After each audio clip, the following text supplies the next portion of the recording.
ಅಂತಿಮ ಭಾಗ ಸ್ಕ್ರೀನ್ ಸಂಪೂರ್ಣ ಕಪ್ಪಾಯಿತು. ಅರ್ಜುನ್ ಅಚಲವಾಗಿ ನಿಂತನು. ಅವನದೇ ಧ್ವನಿ ಕಿವಿಯಲ್ಲಿ ಕೇಳಿಸಿತು. ನೀನೇ ಮುಂದಿನವನು. ಹಠಾತ್ ಎಲ್ಲವೂ ಮರುಪ್ರಾರಂಭ ಆಯಿತು. ಅರ್ಜುನ್ ತನ್ನ ಹಾಸಿಗೆಯಲ್ಲಿ ಎದ್ದನು. ಬೆಳಗಿನ ಬೆಳಕು, ಪಕ್ಷಿಗಳ ಕೂಗು, ಎಲ್ಲವೂ ಸಾಮಾನ್ಯ. ಅವನು ಫೋನ್ ನೋಡಿದನು. ಯಾವುದೇ ಮೆಸೇಜ್ ಇಲ್ಲ, ಯಾವುದೇ ಕರೆ ಇಲ್ಲ. ಅವನಿಗೆ ಹಾಯಿಯಾಯಿತು. ಇದು ಕನಸಷ್ಟೇ ಎಂದು ನಗಿದನು. ಆ ದಿನ ಅವನು ಸ್ನೇಹಿತರನ್ನು ಭೇಟಿಯಾದನು. ಎಲ್ಲವೂ ಸರಿಯಿತ್ತು. ಆದರೆ ಏನೋ ವಿಚಿತ್ರ. ಯಾರನ್ನೇ ನೋಡಿದರೂ ಅವರ ಹಿಂದೆ ಯಾರೋ ನಿಂತಂತೆ ಅನ್ನಿಸಿತು, ನೋಡುತ್ತಿರುವಂತೆ. ಆ ರಾತ್ರಿ ಅವನಿಗೆ ನಿದ್ರೆ ಬಾರದಿತ್ತು. ರವಿಯ ಬಗ್ಗೆ, ನೆರಳಿನ ಬಗ್ಗೆ ಯೋಚಿಸುತ್ತಿದ್ದನು.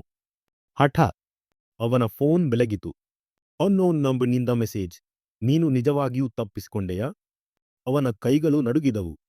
ಅವನು ಓದಲಿಲ್ಲ. ಫೋನ್ ಆಫ್ ಮಾಡಿದನು. ಮೌನ. ಅಷ್ಟರಲ್ಲಿ ಕೋಣೆಯ ಕತ್ತಲ ಭಾಗದಿಂದ ಒಂದು ಬೆಳಕು ಕಾಣಿಸಿತು.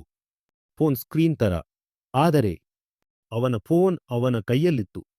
ನಿಧಾನವಾಗಿ ಧ್ವನಿ. ನೀನು ತಪ್ಪಿಸಿಕೊಂಡಿಲ್ಲ. ಅರ್ಜುನ್ ಉಸಿರು ನಿಂತಿತು. ಆ ಬೆಳಕು ಹತ್ತಿರ ಬಂತು. ಮುಂದಿನ ಬೆಳಗ್ಗೆ ಅರ್ಜುನ್ ಕಾಣಿಸಲಿಲ್ಲ.